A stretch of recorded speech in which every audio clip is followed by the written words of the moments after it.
Hi, grade 8s, happy term 2. Not a term 2 as we expected it to be, certainly. But anyway, here we are, and I have missed you. Yes, I have. And I'm glad that it's term 2 again, and that we're all back again. I hope you've been well, I hope you've been careful, I hope you've been looking after yourselves, and I hope that you all understood the work that I put onto Google Classroom for you last term. And I'm reminding you that if there's anything that you don't understand about the work or any queries that you have, please just email me and I will respond to your emails. Okay, so the section that we're going to do this term, we're going to start this term with human reproduction, and I'm going to cut the video so that you're not distracted by my old face, and I'm going to go over to the PowerPoint. Okay, all right. Remember, if you've got queries, just email me. Okay.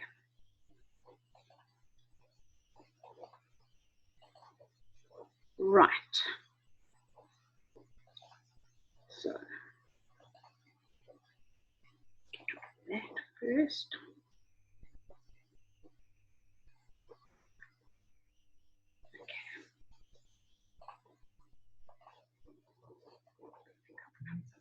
By doing that, but anyway, so let's go. Okay, so human reproduction.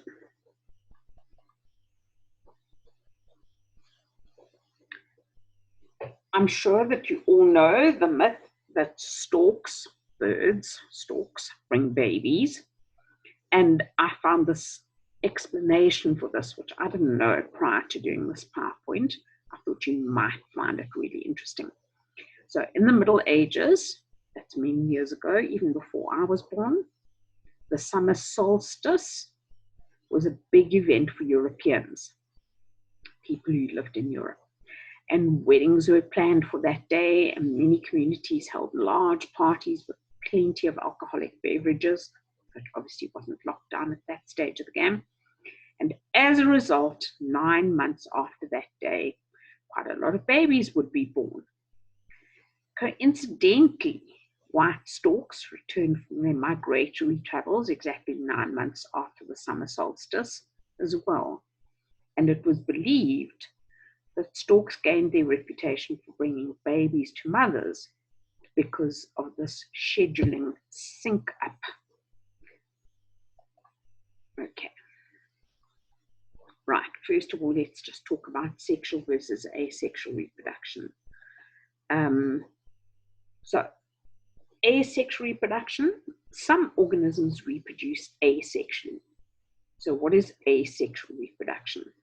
It is when an organism makes copies of itself without exchanging genetic information with another individual. In other words, there's a single parent and a process goes on within that parent. There's no formation of sex cells or gametes, there's no sexual intercourse, there's no exchanging or combination of cells. That single parent just gives rise to offspring, and those offspring inherit the genes of that single parent only. Therefore, there's no genetic variation between the individuals. And this has both advantages and disadvantages, and I'll talk about that. Okay, so people often, in the process of gardening, people often do asexual reproduction. So you know, for example, that if your parents are doing gardening, they might pick, say, go and visit granny and grandpa or their friends, and they see a really nice plant growing in the garden, and they say, may I have a cutting of that? Because I want to be able to grow that same kind of plant. So they pick off a little piece of the plant, and they go and they put it in water, or put it in the soil, and the little sprig of plant grows some new roots, and it is able to grow into a whole new organism. Now that's an example of asexual reproduction. There was no fusion of gametes. There was no combination of genetic material. It's just a piece of one organism that grows into another one. So asexual reproduction is practiced, which might have been spelled with an S, practiced, by most singles. So ignore that if that is a spelling error. If this should be an S, and I think that it should be an S, I apologize. By most single-celled organisms, including bacteria, and also by some plants, some animals, and fungi. So here you've got an organism called Hydra. Let me just see if the next slide shows that. No, it doesn't. So this is an organism named Hydra. It's an aquatic organism. It lives in fresh water. It is tiny, tiny, tiny. It's about a centimeter tall. And it's got a little cylindrical body, and then it's got a mouth at the top here. And that mouth is surrounded by tentacles that have got stinging cells. This particular Hydra in the picture is actually producing offspring by asexual reproduction. Hydra reproduces asexually by a process called budding. And so what happens is it starts off by making a tiny little bump like this, and the cells divide, and the bump gets bigger and bigger and bigger, and then the bump forms a mouth and tentacles with stinging cells, and at that point it's capable of feeding itself, and it's capable of being independent. So it breaks off from the parent at the base here, and off it floats, and it goes and it has a whole new life of its own little lonesome. So this Hydra is currently, there are 3 little babies that are almost ready to break off here. This one must be the oldest because it's the biggest. And then of those 2, I would say this one, then that one. And then here's a new one forming here. So Hydra, just as a side branch of information here, is related to jellyfish and blue bottles and sea anemones, because it's got tentacles with stinging cells, just like blue bottles and jellyfish do. Okay. Anyway, don't obsess about good old Hydra. I just am very fond of Hydra because it's exceptionally cute. These stinging cells can't harm a human because they're just way too small. Okay, so sexual reproduction. Most multicellular animals, in other words, animals that are big enough to be able to see with the naked eye, and many plants reproduce sexually. In fact, in the case of many plants, many plants are able to reproduce sexually and asexually in the same kind of plant. But anyway, definition of sexual reproduction. It's the production of new living organisms by combining genetic information from 2 individuals of different sexes, different types, not different species, huh? Remember the definition of species. So in most higher organisms, when they talk about higher organisms here, they're talking about in evolutionary terms. Most organisms that are evolutionarily more advanced.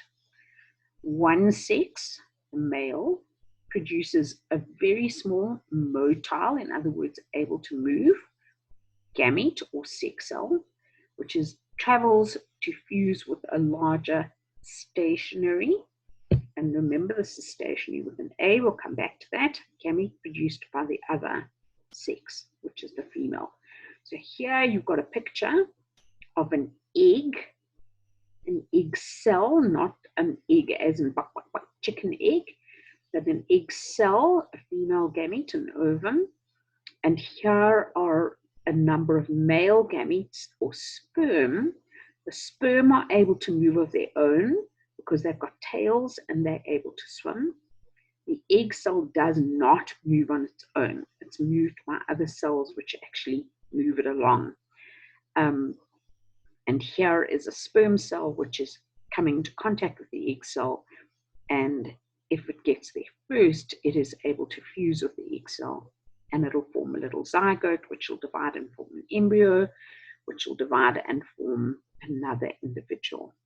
Okay, let's talk about this word stationary first. Remember that there are two different spellings of the word stationary. There's station E-R-Y and station A-R-Y. Station E-R-Y refers to pens and pencils, which have got an E in them, and therefore stationary, that is E-R-Y, is the stuff that you buy at the beginning of the year before you come to school so that you can read and write and blah, blah. Okay, stationary, A-R-Y, means unable to move. Okay, all right. Okay, let's talk about the words fertilization and development. Okay, so here what you've got is you've got little sperm cells. There's an enlargement of the sperm cell to show you that it's got a head and it's got a nucleus and it's got a little tail. And then this is an ovum or an egg cell. And this has also got a nucleus, and it contains chromosomes from the mother. So you know what chromosomes are in the nucleus, and this contains chromosomes as well, but these chromosomes are from the father. Remember that chromosomes are the little parts of the nucleus that contain the genes from the parent. And the genes, remember, are what controls how a cell works. So remember, the egg cell is stationary, it's unable to move, and the sperm cells are motile, they are able to move. So the sperm cells swim using this little tail or flagellum, and they move towards the ovum, and if they encounter an ovum, the first sperm cell that encounters the ovum fuses with the ovum, and it forms a single cell called a zygote. So a zygote is only one cell, and that contains chromosomes from the mother and chromosomes from the father. So maternal from the mother, paternal from the father, and this cell is able to divide, and it divides many, many, many times. It first of all becomes an embryo, and then it becomes a fetus. We might mention those terms later on, they're not critical. The term embryo is, fetus isn't. And here is a little fetus baby with an umbilical cord, and we'll talk about that, and then that develops into a whole new individual. Okay, so, go back. The process of fusion of a sperm plus an ovum is called fertilization. Now remember that we in the IB system use UK spelling, and so it is fertilization with an S, not a Z. Okay, and once these cells have divided and formed an embryo, and then that develops into a fetus,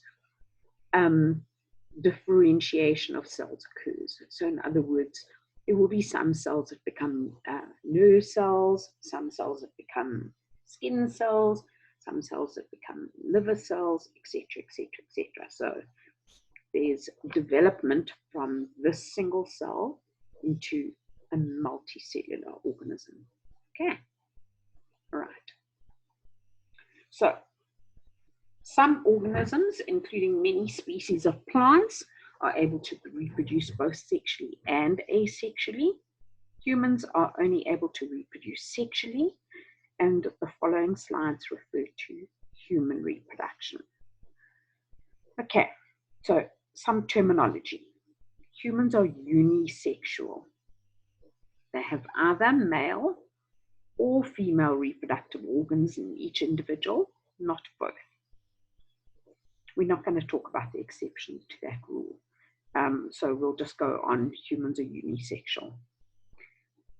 Humans also show what is known as internal fertilization. All mammals have internal fertilization. This is an adaptation for living on land. So that means that the male and female gametes fuse inside the body of the mother. Okay. Sure, this thing's very slow today. All right, so what are gametes? Gametes are sex cells. Gametes in animals are produced in specialized organs called gonads. And the gonads of a male are called the testes. If you're talking singular, it is testis with an I here. And the gonads of a female are the ovaries. So gametes are able to fuse. The fusion of gametes, the process of fusion of gametes, is fertilization. And when they fuse, they produce a single cell called a zygote. The zygote divides and it develops into an embryo. Okay. Males' reproductive function is to produce large quantities, many small, motile, able to move, gametes, called spermatozoa, is a correct scientific term, commonly called sperm, and they are able to discharge them, or a male is able to discharge these spermatozoa from his body into the female reproductive passages or tracts.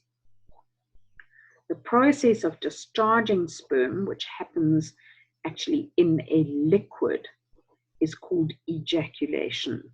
Okay, so sperm are the cells. Sperm before ejaculation occurs are mixed with a liquid from certain glands in the body of the male, and the discharging of sperm in this liquid, and sperm in the liquid is called semen. That process of discharging is called ejaculation. Okay. Female's reproductive function is to produce female gametes, which are called ova or egg cells. These are able to fuse with sperm, and then the female provides protection and nourishment for development of that fertilized egg cell, in other words, the zygote, through the whole process that it develops into an embryo and a fetus, and then she expels it from her body when it is ready to be born. That sounds like it's done something wrong, but there's the scientific term for it. In other words, she gives birth. Okay. Puberty. So following birth, there are a whole lot of stages of development. Baby, and then toddler, blah, blah, blah. And then during teenage years or adolescence, teenagers will see their greatest increase in height and weight. So adolescence is a time for growth spurts and changes that occur, and those changes are called puberty. So a teenager may grow several inches in several months. I suppose several centimeters in several months, followed by a period then of very slow growth. Then they may have another growth spurt, and changes with puberty may happen slowly, or several changes may happen at the same time, and different people have different rates at which puberty occurs and different times at which puberty occurs. And it always surprises me how much students grow during puberty. And it's especially true of grade 8s and 9s, where at the end of a holiday, some grade 8s will come back, and I'll just be amazed at the fact that I used to be able to look at the top of the child's head, and after a 5-week holiday, let's say I see them at the beginning of grade 9, I can't see the top of their heads anymore if they walk past me. They've just become tall.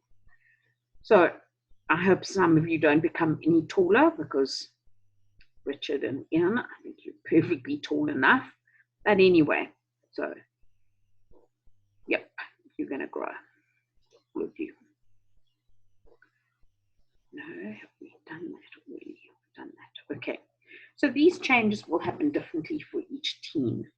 Some teens may experience these signs of maturity sooner or later than others, and being smaller or bigger than other individuals of the same age is perfectly normal. Each child goes through puberty at their own pace.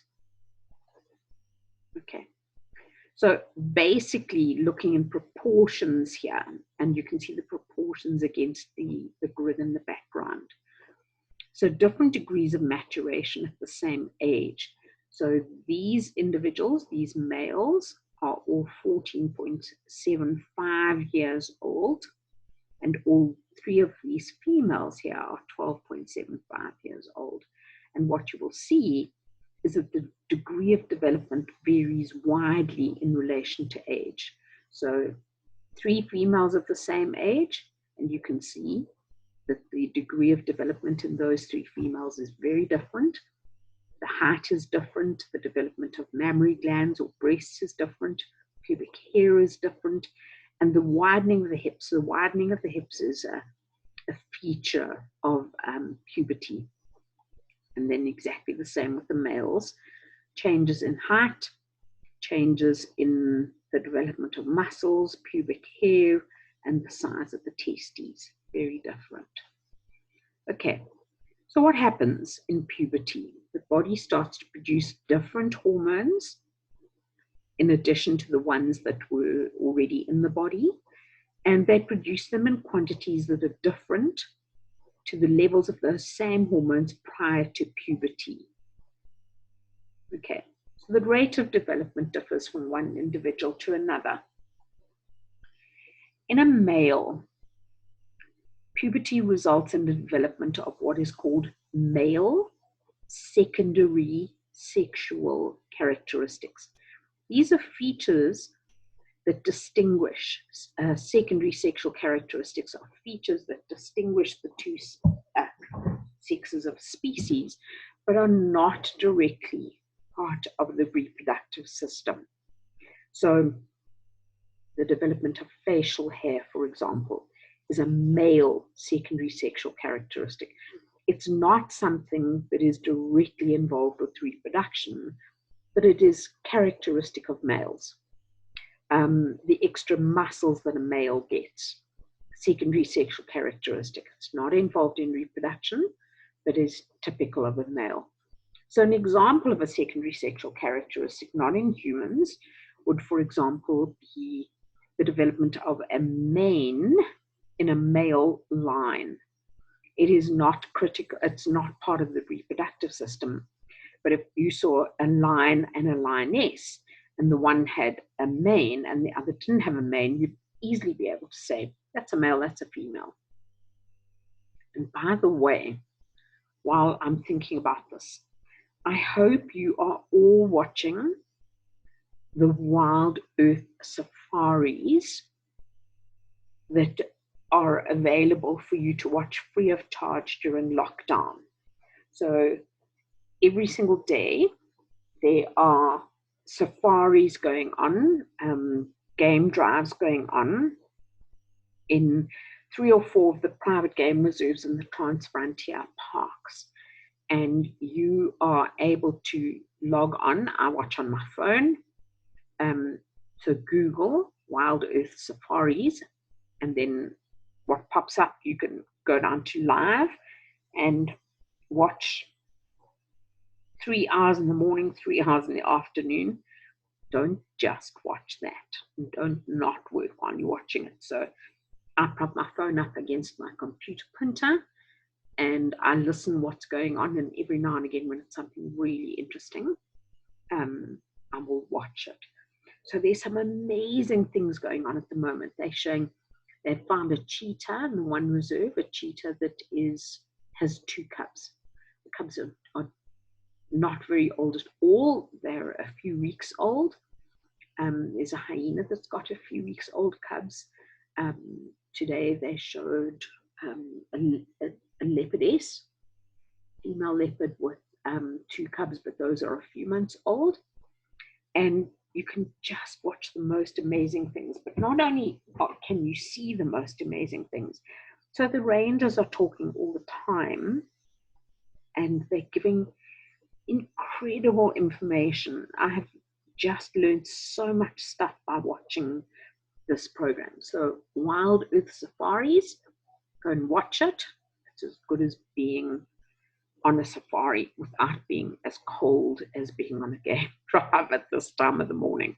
But anyway, so be it. Okay, that was just a sidetrack going here. I was thinking about that because of male lions. There's one male lion on one of the reserves that has a really thick black mane. It's very characteristic, that particular male lion. Okay, anyway, go back to this. So the main male hormone is hormone testosterone, and testosterone is produced in the testes, and it circulates in the body, and it stimulates changes in the male reproductive organs and in the secondary sexual characteristics of the male. So it stimulates changes in the penis, the testes, and the pubic hair, and things like underarm hair growth as well. So the penis gets bigger, the testes enlarge, and pubic hair grows around the testes and the penis. In addition, there's a rapid growth spurt that occurs around age 12, followed by an increase in muscle mass. The bones of the body don't all grow simultaneously, and the bones in the extremities, that means the parts of the body furthest from the trunk, the chest, and the abdomen. So the arms and the legs grow first, and this may result in a feeling of awkwardness until the other bones grow in proportion. But don't worry about that, it'll all sort itself out in time. Right, erections occur more frequently. That's a hardening of the penis. Higher levels of testosterone may lead to aggression. Hair grows in the armpits. Ejaculations start to occur. So a male will ejaculate semen from the penis. Facial hair grows. A second growth spurt occurs around the age 14 or 15 years. The voice box, which is the Adam's apple, you know that, in the throat. Correct scientific term for the voice box is larynx. It grows and the vocal cords get bigger. And so the male's voice deepens. It's a little bit difficult because the male has to learn to control his longer vocal cords. And so for a while, he might find that his voice cracks until he's able to grow, to control the voice. Please note that it is very normal for one testis to hang lower than the other testis. Just as in females, it's it's normal for one mammary gland to be slightly lower than the other mammary gland, or one breast to be slightly lower than the other breast. Okay, so here we've got male changes during puberty. So growth spurt and a second growth spurt. And so the development of muscles, pubic hair, bigger testes, bigger penis, fully developed genitals in an adult male. So those are the changes that occur in a male during puberty. Right, puberty in females. Again, the rates of development vary widely from female to female, and puberty results in the development of the female secondary sexual characteristics. So again, what are secondary sexual characteristics? They are features or traits, or traits is the correct pronunciation of that word because it has French origin, that distinguish the two sexes of a species, but that are not directly part of the reproductive system, the reproductive process. So in the case of females, mammary glands, which is what the correct scientific term for breasts, and that's what we're going to call them from here on. A smooth skin and curves are features that are secondary sexual characteristics of a female. The main hormones that control this, the hormone estrogen. And remember, in the IEB system, we do UK spelling. And so we spell estrogen O-E-S. The Americans spell it E-S. They take that O off. So estrogen is produced by the ovaries, and it circulates in the body, and it stimulates some changes to occur. For example, the nipples and the areola, which is the pigmented area around the nipples of the breasts, grow bigger. Fat tissue and milk glands develop under the skin around the nipples, forming small mounds called breast buds. And breasts or mammary glands develop in a process that may take a number of years. And as I said just now, it is normal for one breast to be slightly bigger than the other and one breast to be slightly lower than the other. All right, so pubic hair begins to grow, underarm hair grows, vaginal secretions, so vaginal mucus, increase, and a growth spurt occurs at about age 10 years, almost a year before the first growth spurt in a male. Again, the bones and the extremities grow first. Remember, the extremities are the parts of the body that are away from the thorax, the chest, and the abdomen. So in other words, the arms and the legs, resulting in a body that may feel awkward until the rest of the bones catch up. And then menstruation begins. In other words, the females have a period, start to have a period every month or every so often. The vulva, which are the lips around the vaginal opening, become fleshier and moist. And then another growth spurt occurs. Right, so here we've got the female secondary sexual characteristics. So there's a change in proportion. Female pre-puberty is quite straight up and down here. Whereas what happens during puberty is that the hip bones widen to enable birth to occur. Because obviously the female has to give birth through, the baby needs to pass out between the hip bones. And so the hip bones widen, the hips widen, and so a female develops curves. And then obviously the development of the mammary glands would mean that the top half of the body gets wider, bottom half of the body gets wider, so curves. Pubic hair, mammary glands. Okay. Changes in emotions and feelings. Adolescents quite often find that they become emotional and they experience moodiness and mood swings. And they normally become more concerned about their appearance and others' impressions of his or her body. Adolescents may feel awkward and embarrassed, especially when changing clothes in front of others. They become more sexually aware. They may feel attraction towards the opposite or even the same gender. And adolescents may try to gain more independence from their parents or people in authority. That's normal. All right. Let's first of all have a look at the reproductive system of the human male. So this may often be referred to as the urinogenital system, because in a male, the urinary system, which excretes urine, and the reproductive system are closely interlinked, and we'll talk about that just now. So genital is to do with reproduction, urino is to do with urine, and so urinogenital system means the system that is both used for reproductive purposes and for excreting urine.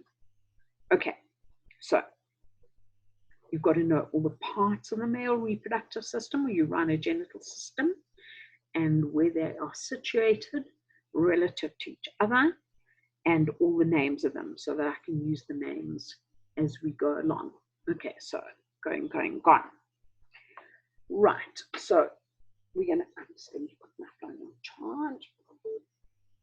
There we go. Okay, so start down here, and here are two testes. Okay, so the testes are the main reproductive structure of the male, the gonads of the male, because they produce sperm. Okay, so two testes, they hang outside the body, and we'll talk about that just now. They hang outside the body in a little sac of skin called the scrotum. Remember, guys, you may not label with capital letters unless it's a proper noun. And there is one with a proper noun that I'll talk about in the male reproductive system, but it's not actually here.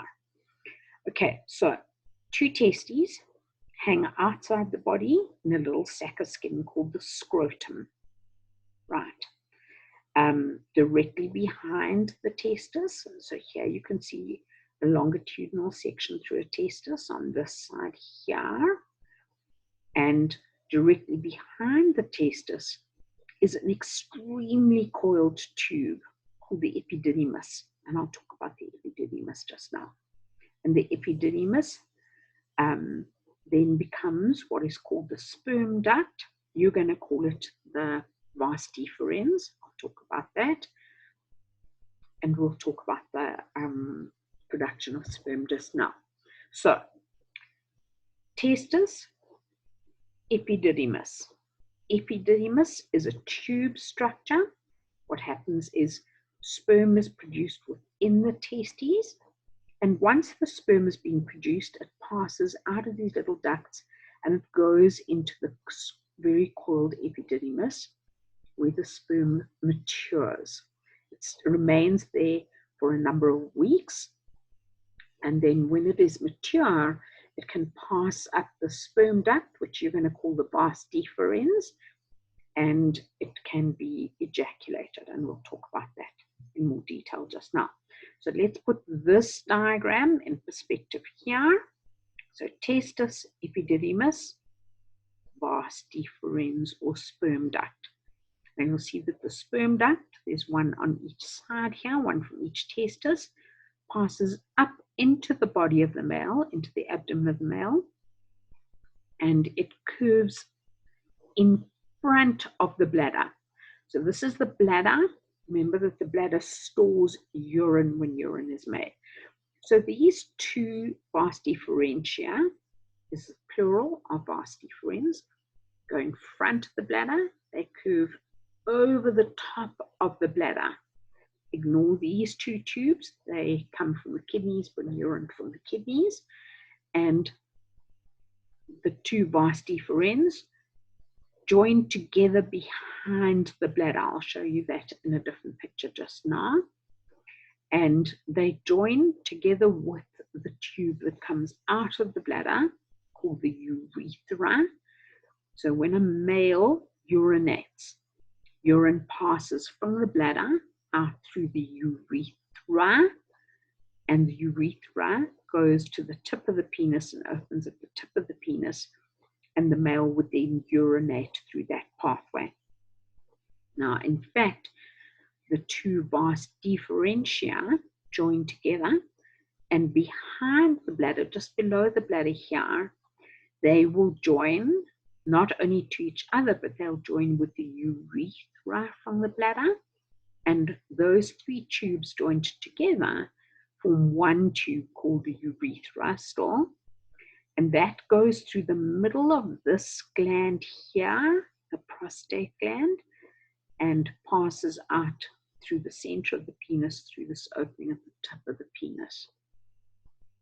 So, single tube, the urethra, and so sperm will pass down that urethra as well during ejaculation, not at the same time ever as urine is excreted. But we'll talk about that. And then here are two little glands here as well. So we've spoken about the prostate gland. Here are two little glands called Cowper's glands. We'll talk about those. That is a capital C because it's named after someone. And then directly behind the bladder, there are another two glands that open into the vas deferentia. Those are called the seminal vesicles, and we'll talk about those just now. Okay. Everybody happy with the structure of the male reproductive system? So let's quickly, oh no, we've left out the penis. Sure. Okay, let's quickly go through it again. So two testes, an epididymis, testes held outside the body in a scrotum, a sac of skin.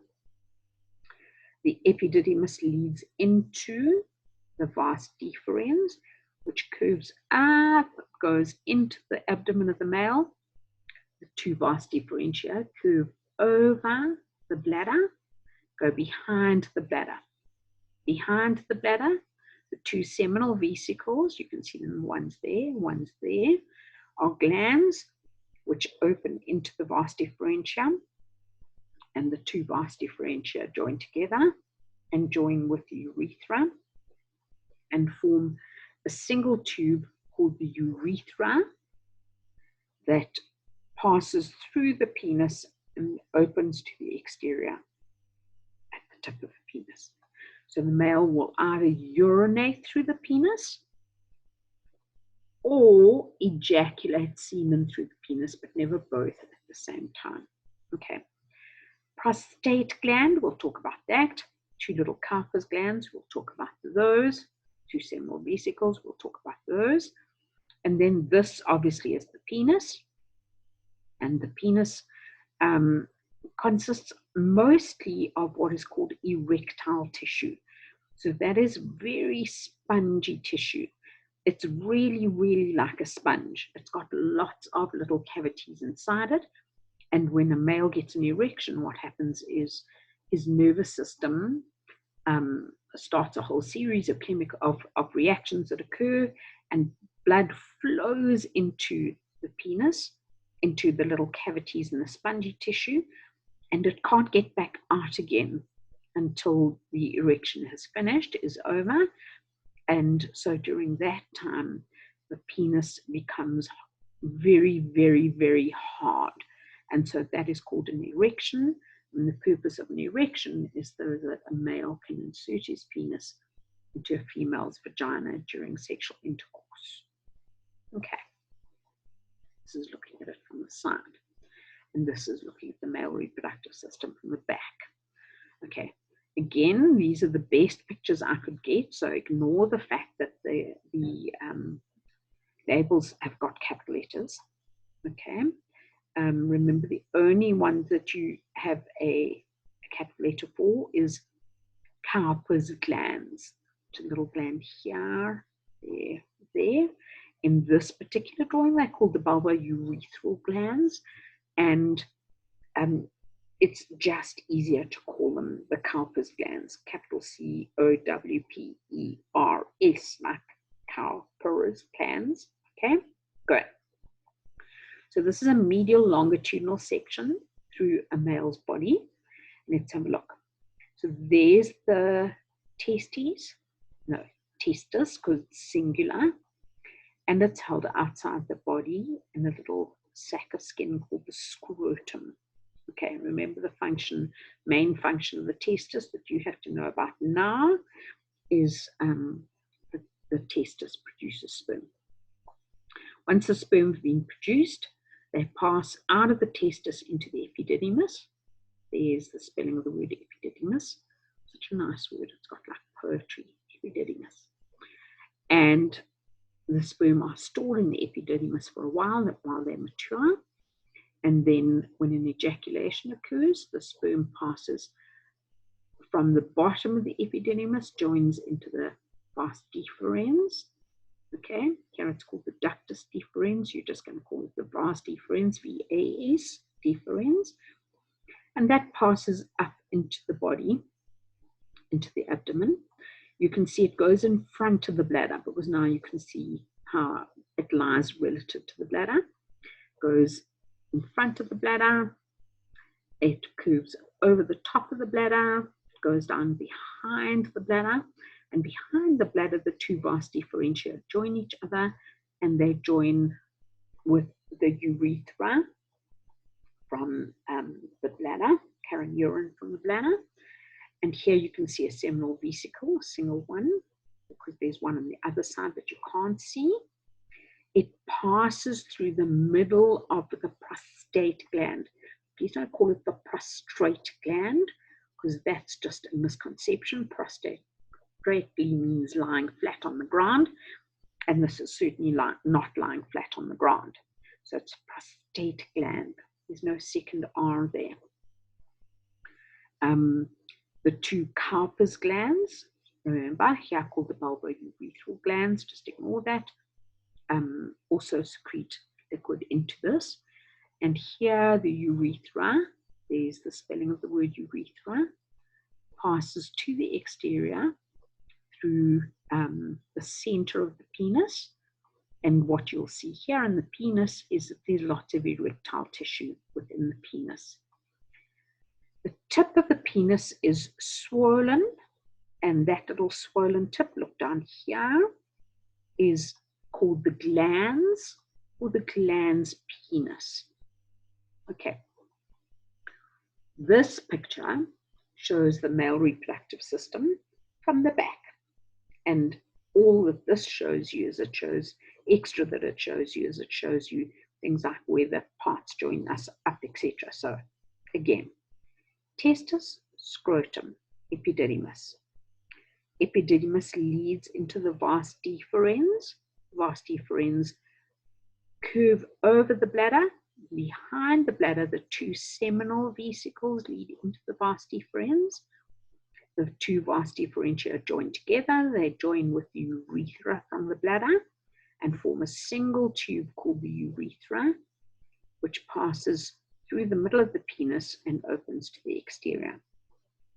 Penis contains a lot of erectile tissue, spongy tissue, and the tip of the penis, remember, is swollen and is called the glans penis. Okay, all right, I hope that's all okay. Right, and then just to put it in perspective, here is the bottom of the vertebral column. Okay, these are the sacral vertebrae, the sacral vertebrae of the hip, and then little coccygeal vertebrae, which form the equivalent of a little tail.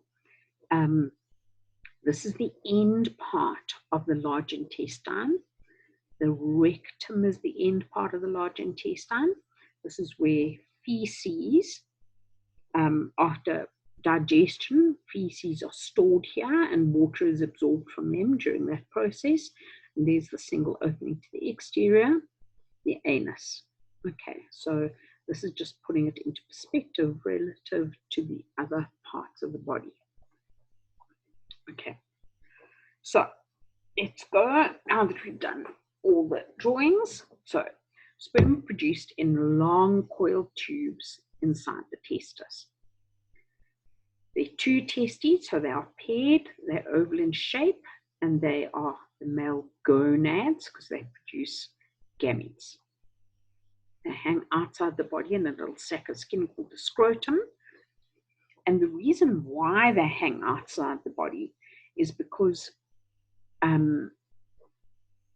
sperm production, making of sperm, is not effective at 37 degrees centigrade. Now, you know that the human body temperature is about 37 degrees centigrade, slightly lower than 37 degrees centigrade.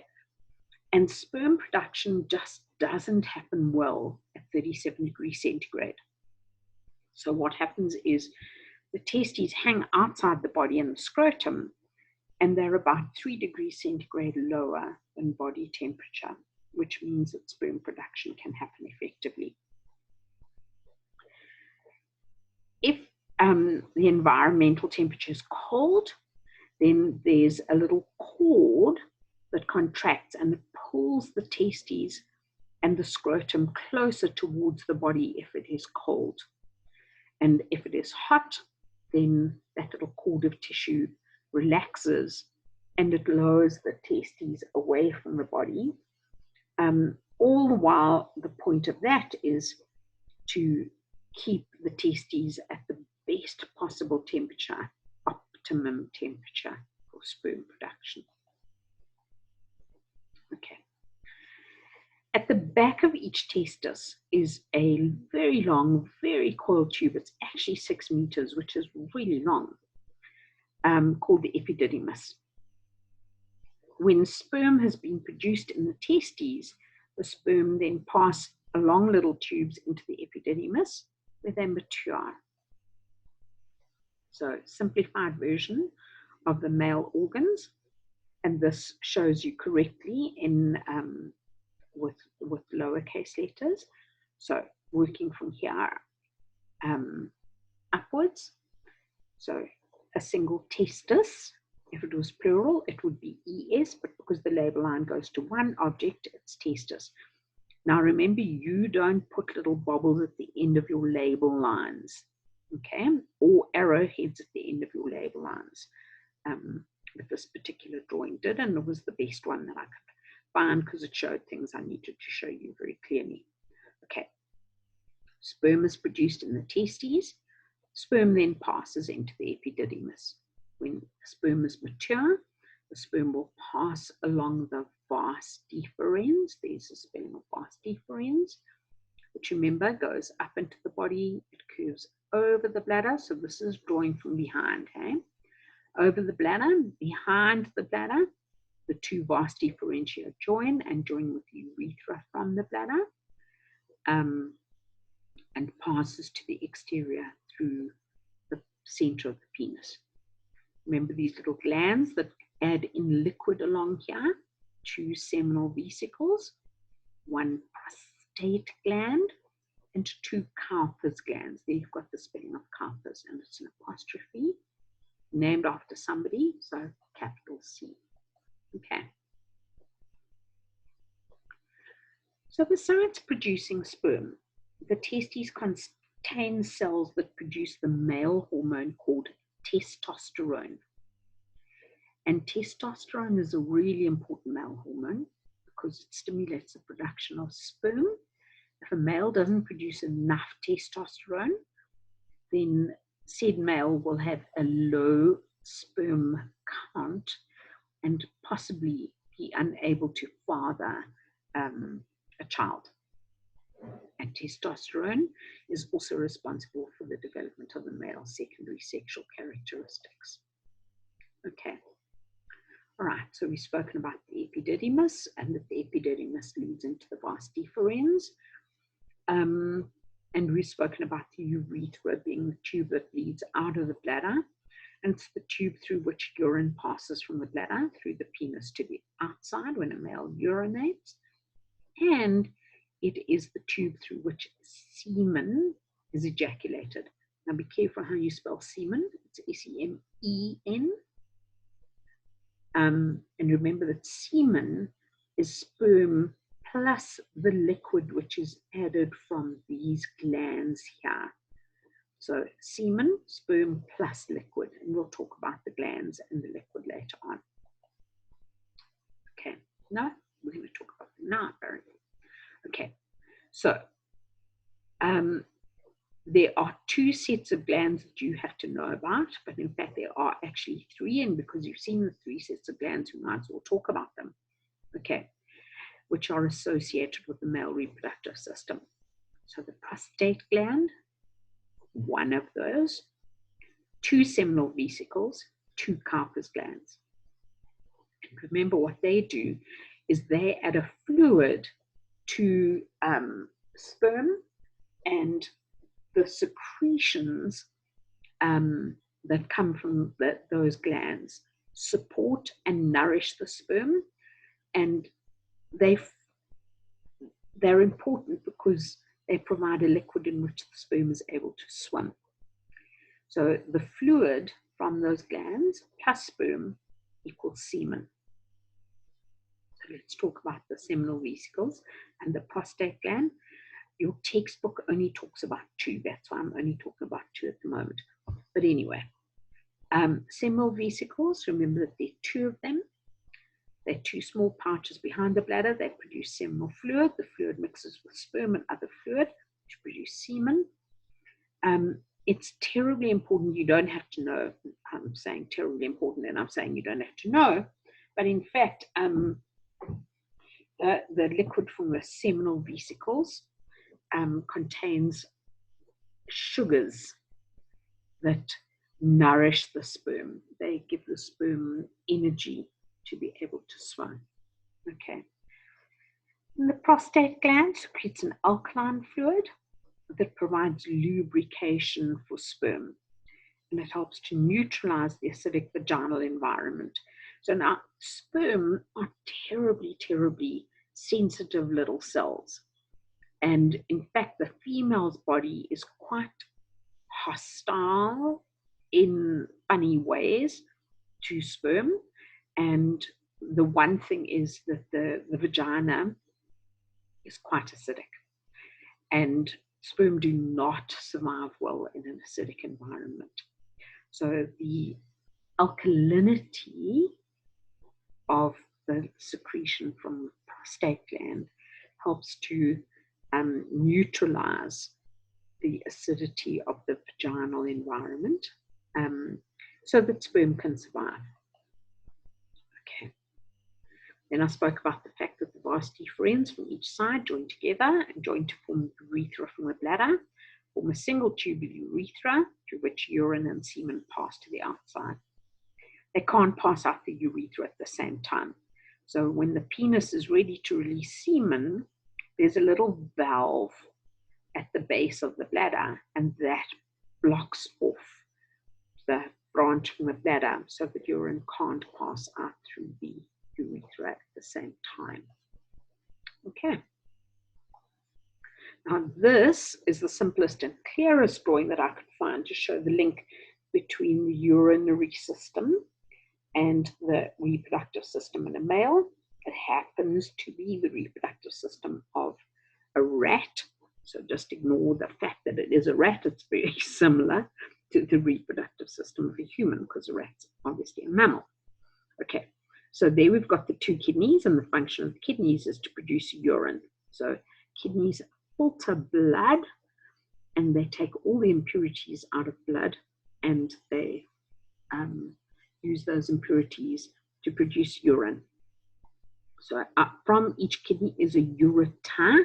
Don't confuse the word ureter and urethra. They're two very different words, and they're two very different structures. So there's a ureter from each kidney, goes into the bladder. So they will transport urine from the kidney into the bladder. Urine is then stored in the bladder. When a male urinates, then urine will pass from the bladder through the urethra, okay, which goes through the penis and opens to the exterior. So that's the urinary system. And then here we've got the genital system. So it's showing you the testis on one side only. So sperm is produced in the testis, matures in the epididymis, passes through the vas deferens. Two vas deferens join together with the urethra from the bladder, pass to the center of the prostate gland, and then open to the exterior at the tip of the penis. Okay. Right. Penis is the external male organ made of erectile spongy tissue that I spoke about, and the urethra passing through the penis can carry both urine and sperm, but not both simultaneously. Before sexual reproduction or sexual intercourse can take place, and sexual intercourse, correct scientific term, copulation, that's the actual mating process, the erectile tissue fills with blood, and it makes the penis erect and very, very hard, so that it can be inserted into the female's vagina for semen to be transferred into the female. The release of semen from the penis is called ejaculation. Okay, so this shows a cross-section of an erect penis, and then the opposite of erect is flaccid, F-L-A-C-C-I-D. Flaccid just means soft. Okay, so this is a cross-section of a penis that is erect, and this is a cross-section of a penis that is flaccid. And what you will see is that this erectile tissue or spongy tissue is filled with blood. All the little spaces in the spongy tissue is filled with blood, and so the whole penis is very, very swollen, and it has a much bigger diameter. So if you measured the diameter, you would be able to say that this is, I don't know, 1.5 times larger, wider than that one. You know how to do that because you know about how to measure magnification, etc. Because of the drawing section that we did. Okay. Right, and then a circumcised versus an uncircumcised penis. So when a male is born, there's a little fold of skin which covers the glans penis, and that fold of skin is called the foreskin. Foreskin, okay. The foreskin, for various reasons, and we're not really going to go into those reasons, might be removed from a male. So in other words, it will be cut all the way around, cut, and the foreskin will be removed, and then the male is said to be circumcised. So then the glans penis will be exposed at that point. The foreskin can be pulled back from the glans. Okay, so there are lots of reasons why a male might have a circumcision procedure done. So that's where foreskin will be cut, and then this would be a circumcised penis.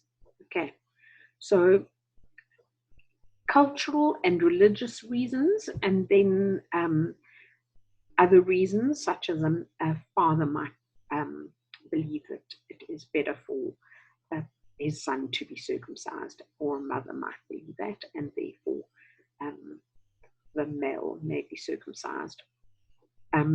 Either shortly after birth.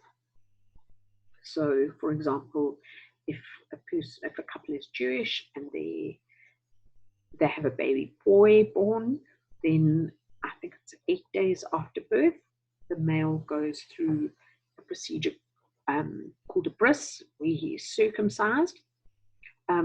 In some cultural groups, a male is circumcised when he is a teenager. But there are lots of different reasons for circumcision.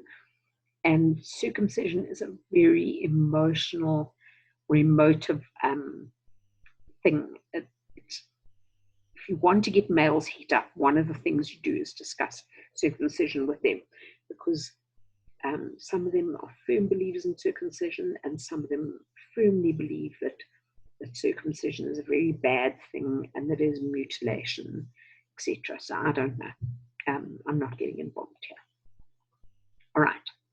So sperm production is a beautiful word for sperm production. Sperm production is called spermatogenesis, like Genesis in the Bible, spermatogenesis.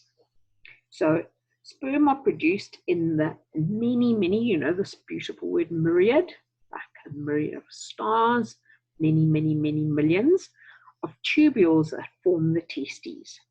Remember, the testes are held outside the body in the scrotum because of the whole slightly cooler temperature thing. And cooler temperature is conducive to sperm production.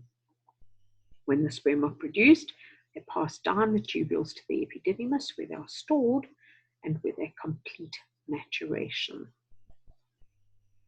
Okay, so reminder.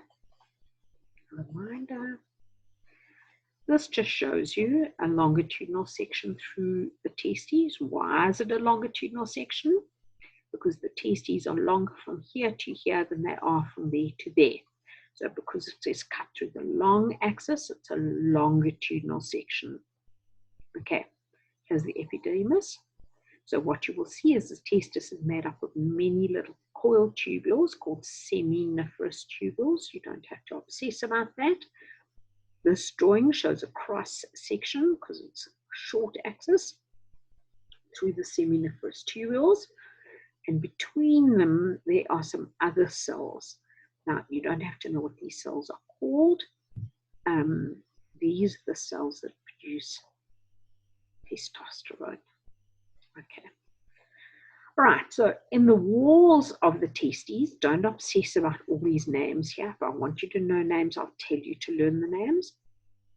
In the walls of the seminiferous tubules, there are cells that are able to divide, and they're able to form sperm. So what you will see is sperm being produced, and when the sperm were produced, they move closer and closer and closer to the little, this structure is called a lumen. It's the opening in the center of a seminiferous tubule. So if you picture a hose pipe, there's a lumen and hose pipe, and that's the part down which the water obviously moves in a hose pipe. So here's a lumen here, and there's a lumen there, and when the sperm reaches the lumen, it hangs around there for a little bit. It actually attaches to funny little cells that provide nutrients for the sperm, and the sperm then develop little tails, and when they are ready, they will break away from those cells, the cells of Sertoli. You don't have to know that. They break away and they pass down the seminiferous tubules. So this section here is a little part of this enlarged. Okay, so these cells divide. They're able to form cells that then divide again and are able to form little cells that are going to form sperm. Then these cells, once they've reached the middle, so they're getting pushed closer and closer to the middle all the time by new cells being formed here, which are pushing them from behind, and they then attach to a cell of Sertoli. Remember, you don't have to know that, and absorb some nourishment from the cell of Sertoli, and they develop a little tail while they're there. And once they've developed the little tail, they are able to break away from the cell of Sertoli and pass down the lumen and go into the epididymis to mature. So sperm is being produced here all the time. As soon as the sperm has developed the tail, it'll move away and it'll go into the epididymis, and it'll be stored there and mature in the epididymis. Okay. Right. Let's have a look at the structure of a sperm cell. So a sperm cell consists of three regions: a head, a midpiece, and a tail. These little circles are just so that you can differentiate between what's a head, what's a midpiece, and what's a tail. There's a head, there's a midpiece, it's a little bit wider than the tail, and there's the tail region. Okay. So the head contains a nucleus, which contains chromosomes with genes from the father. The midpiece contains many, many mitochondria. So they are the site of a process called cell respiration.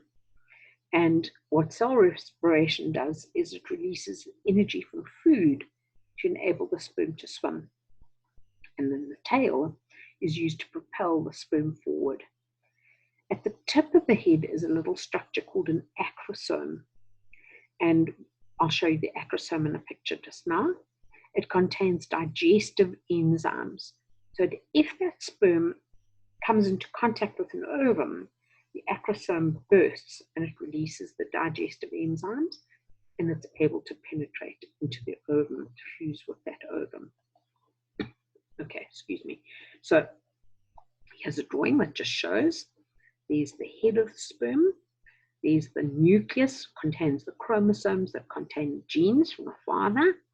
And then here's this little sac of digestive enzymes called the acrosome, so that if the sperm comes into contact with an ovum, the acrosome bursts, the digestive enzymes are released, and they are able to digest their way into the ovum so that the sperm can fuse with the ovum. In the midpiece, many mitochondria, and those many mitochondria are able to take the energy out of food and convert it into energy in a form in which the cell can use it. So it's got lots of energy to be able to swim what seems like many, many kilometers to try and come into contact with an ovum. It's not many kilometers, but relative to the size of the sperm, it must seem like that. And then here's the tail piece. Okay. And it says that between 400 and 500 million sperm can fit into one teaspoon. Okay, it's just a micrograph showing you some sperm. All right. Then what I want you to do now is calculate the magnification of the diagram of the sperm cell on page 76 of your textbook. Use the spaces in the table to fill in each of the stages of the calculation. So you would need to go back to your notes on doing drawings, unless you've learned them, which I'm presuming you have done. Remind yourself how to calculate a magnification, and then calculate the magnification of that particular sperm cell. Okay, and then next lesson, we'll start on the female reproductive system.